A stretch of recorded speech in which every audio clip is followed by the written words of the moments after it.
Okay जी, third transaction के ऊपर आ जाए। Received cash from star brothers on account. अच्छा जी, अब अगेन आप ये देख लें कि इस जो ट्रांजेक्शन है इसमें और पिछली ट्रांजेक्शन में क्या फ़र्क है।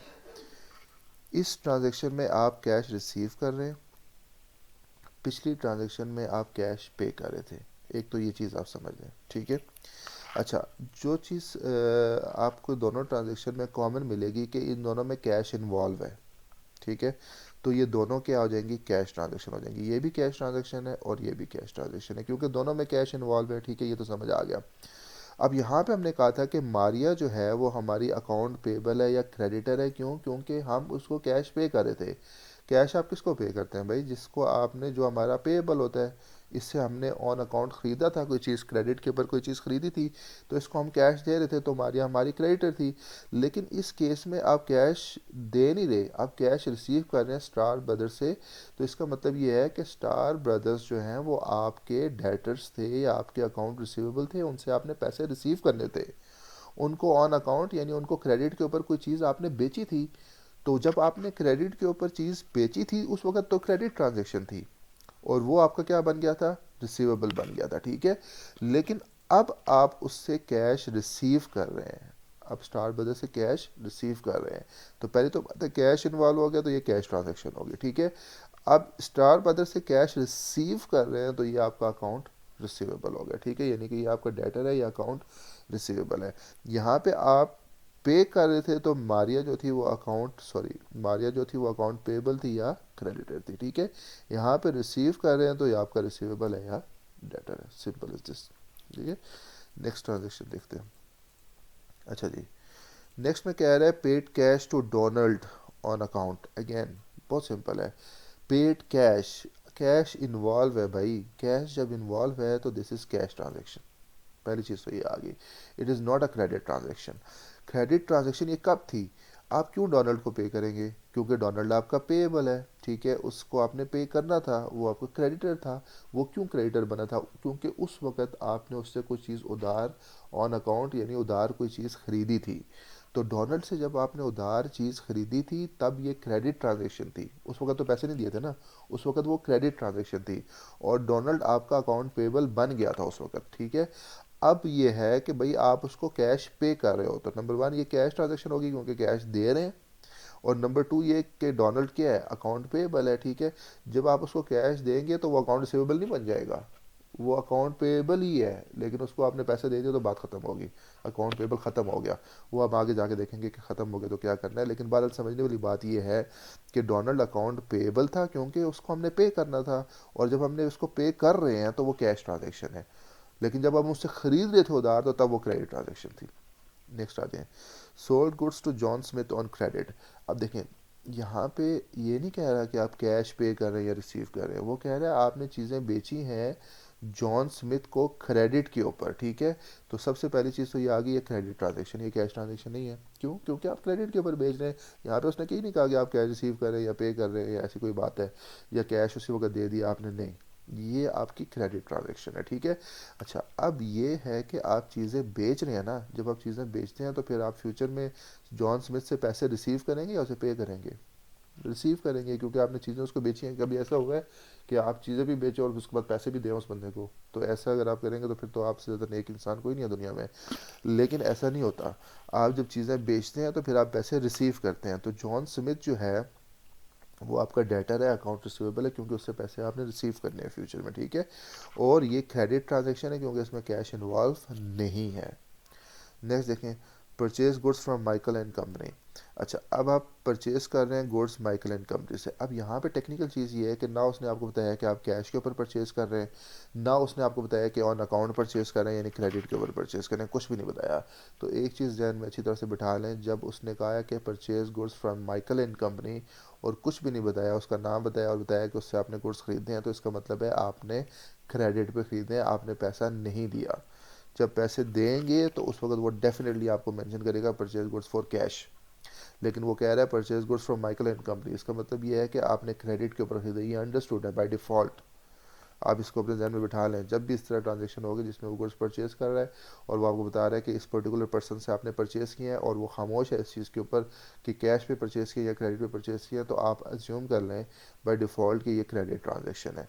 नंबर वन, पहली चीज़ तो ये आ गई। नंबर टू ये है कि जब आप वो गुड्स ख़रीद रहे हैं, तो मेरे भाई जब आप ख़रीद रहे हैं तो परचेज़ कर रहे हैं, तो फिर फ्यूचर में माइकल एंड कंपनी को आपने पे करना है। तो माइकल एंड कंपनी को जब पे करना है तो माइकल एंड कंपनी क्या हो जाएगा, आपका अकाउंट पेबल हो जाएगा। सिंपल इज दिस, ठीक है। तो इसमें एक तो ये आ जाएगा कि ये क्रेडिट ट्रांजैक्शन है, नंबर टू ये आ जाएगा कि माइकल एंड कंपनी जो है वो आपका क्रेडिटर है या अकाउंट पेबल है। आई होप कि आपको ये समझ आ गया होगा। अच्छा, नेक्स्ट आ जाए। नेक्स्ट क्वेश्चन यही है, यानी कि प्रैक्टिस 2.2 भी इसी के बारे में कि identify which of the following is cash और क्रेडिट ट्रांजैक्शन। आपने ये बताना है कि ये कैश ट्रांजैक्शन है या क्रेडिट ट्रांजैक्शन है, और दूसरा आपने बताना है कि इसमें डेटर और क्रेडिटर इन्वॉल्व है कि नहीं। तो मेरा मशवरा ये है कि पहले आप लोग इसको खुद ट्राई करें। मैं तो ऑफ कोर्स अभी आपको बताऊंगा ही इसमें कि क्या मतलब कौन सी कैश और कौन सी क्रेडिट ट्रांजैक्शन और किसमें डेटर इन्वॉल्व और किसमें क्रेडिटर इन्वॉल्व है, ये चीज़ मैं आपको बताऊँगा।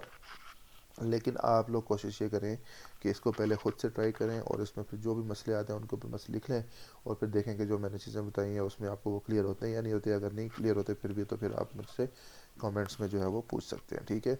तो पहली ट्रांजेक्शन, अच्छा यहाँ पे आपने वीडियो को रोक लेना है, ठीक है, और आपने इसको क्वेश्चन को खुद सॉल्व करना है।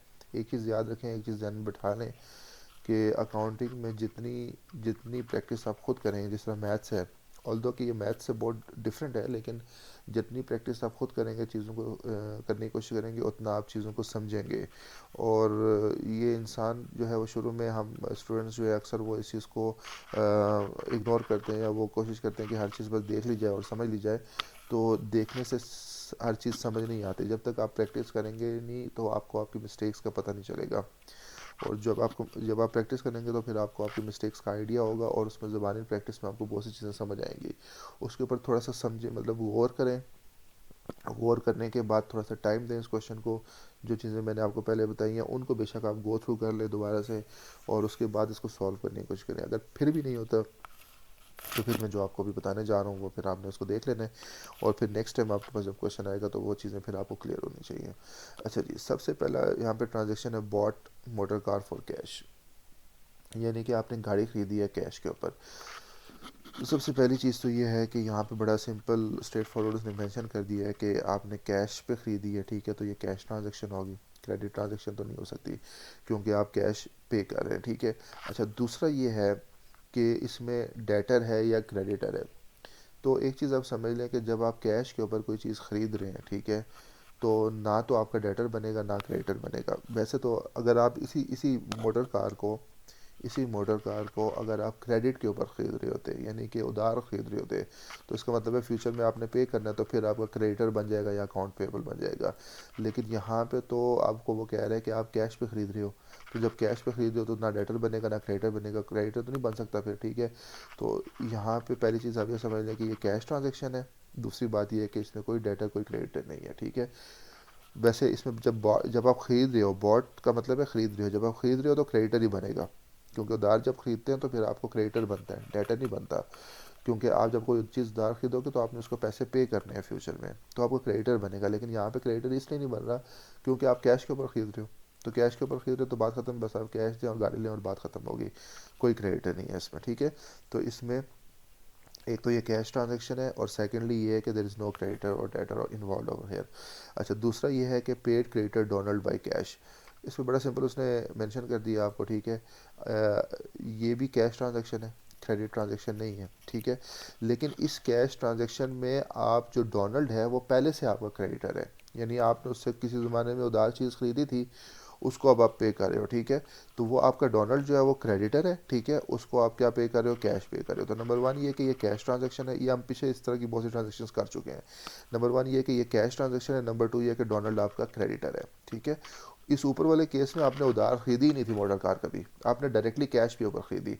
जब डायरेक्टली कैश के ऊपर आप खरीदते हैं तो ना कभी डेटर कोई बना ना कोई क्रेडिटर बना, ठीक है। उस वक्त डेटर क्रेडिटर का कॉन्सेप्ट ही नहीं बना, यानी उसको पैदा ही नहीं किया आपने क्रेडिटर को। लेकिन यहाँ पे वो ऑलरेडी पैदा कर चुके हैं आप, यानी कि पैदा कर चुके हैं इन अ सेंस कि आप जो है वो क्रेडिटर एक बना चुके हैं। डोनल्ड आपका पहले से क्रेडिटर है क्योंकि आपने क्रेडिट में ट्रांजेक्शन परचेज़ की, उससे आपने क्रेडिट के ऊपर चीज़ें जो है वो ख़रीदी नहीं कोई, कोई भी चीज़ खरीदी, मोटर कार थी, कोई चीज़ थी, कोई भी चीज़ थी, जब आपने क्रेडिट के ऊपर खरीदी तो वो आपका क्रेडिटर बन गया था। अब आप उसको कैश पे कर रहे हैं, ठीक है, थोड़े अरसे के बाद जब कभी पे कर रहे हैं। तो एक तो ये कि जब आप कैश पे करें तो ये कैश ट्रांजेक्शन हो गई, ठीक।